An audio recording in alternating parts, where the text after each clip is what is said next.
একটা বাঘ পাশ কাটিয়ে পালিয়ে গেল। সর্বনাশ, বাঘটা তো পালিয়ে সোজা গ্রামের দিকে ঢুকলো। এবার এবার আমি আগে যাই কি করে? যদি ওই বাঘটা আমার উপর হামলা করে? এ কি, এ তো আরো একটা বাঘ। বাঘগুলোকে কি কেউ তাড়া করছে নাকি?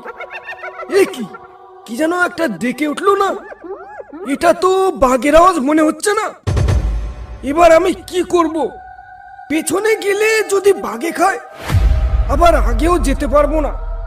আগে কোন অচেনা জন্তু ডাকছে কে জানে। এক কাজ করি, গাছে উঠে পড়ি, দেখি আগে জন্তুটা কি।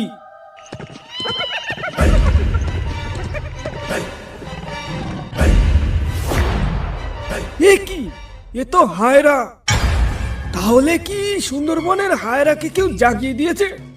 কিন্তু কে জাগালো?